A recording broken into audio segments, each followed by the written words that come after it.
سورت بقرہ ہی کے اندر آخری جو 2 آیات ہیں جن کی پہلے آپ کے سامنے فضیلت رکھی کہ آسمان سے ایسا فرشتہ لے کے آیا جو کبھی نہیں تھا اترا. رسول اللہ صلی اللہ علیہ وسلم نے کہا یہ 2 آیتیں جو صرف 2 آیتیں صبح آپ کے سامنے رکھا 10 آیتیں پڑھنے والے کو غافلوں سے نکال دیا جاتا ہے. اگر صرف 2 آیتیں پڑھ لے، صرف 2 آیتیں، صحیح حدیث کے الفاظ ہیں یہ 2 آیتیں ساری رات کے لیے اس کو کفایت کر جائیں گی. اب محدثین نے یہ جو کفایت کا لفظ ہے اس کی ٹرانسلیشن کی ہے. کفایت کر جائیں گی سے کیا مراد؟ محدثین نے لکھا مراد یہ ہے ایک بندہ ہر روز رات کو تہجد پڑھتا تھا، ایک بندہ ہر روز رات کو کئی 100 آیات کی تلاوت کرتا تھا، ایک بندہ ساری رات اتنے سپارے پڑھتا تھا.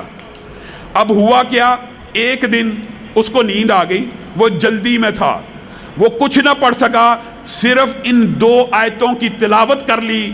یہ آیتیں اس کو کفایت کر گئیں کہ اس کے نامہ اعمال میں ساری رات کا قیام لکھ دیا جائے گا، جتنے وہ سپارے پڑھتا تھا لکھ دیے جائیں گے، جتنا وہ عمل کرتا تھا لکھ دیا جائے گا. اور دیگر محدثین نے یہ بیان کیا کفایت سے مراد یہ ہے کہ جمی بیماریوں کے، جمی مخلوقات کے شر سے اللہ اس کے لیے کافی ہو جائے گا صرف یہ 2 آیتیں پڑھ لینے سے. اور صحیح حدیث کے الفاظ کیا ہیں؟ جو بندہ یہ 2 آیتیں ہر روز رات کو پڑھتا ہے کتنے دن؟ صرف 3 دن. سورت بقرہ کی روایت تھی 40 دن، سورت ہے بھی بڑی. 40 دن جس گھر میں تلاوت ہو اگر آپ نہیں کر سکتے آپ اس کو گھر میں لگا لیں. 40 دن جتنا مرضی پرانا جادو ہو، جتنا مرضی پرانا تویز ہو، جتنی مرضی بندش ہو، کوئی بھی آپ سلسلہ سنیں، آپ 40 دن لگاتار اپنے گھر میں سورت بقرہ کی تلاوت کر لیں یا چلا لیں سی ڈی کے اوپر، کیسٹ کے اوپر. اس گھر میں شیطان اور جنات کا اثر ختم ہو جاتا ہے. اور اگر کسی بندے کے پاس یہ وقت ٹائم نہیں، اول تو کرنا چاہیے. کیا مسئلہ ہے؟ لگا دو. گھر میں کوئی ڈیوائس ہے اس کے اوپر لگا دو. کیا مسئلہ؟ گھر میں چلنی چاہیے. اپنے گھروں کو قبرستان مت بناؤ، ادھر تلاوت ہونی چاہیے. یہاں سے یہ بھی ثابت ہوتا ہے کہ قبرستان میں تلاوت نہیں ہونی چاہیے، گھروں میں ہونی چاہیے.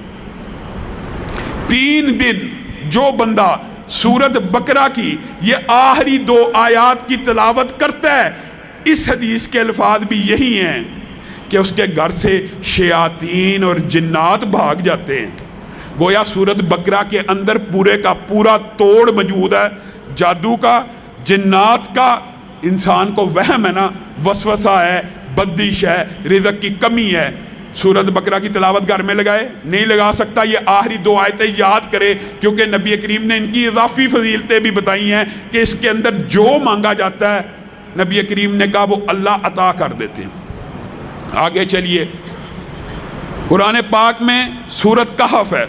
آپ نے اور میں نے اپنا یہ معمول بنانا ہے کہ جب بھی جمعہ آئے اس کی تلاوت کرنی ہے.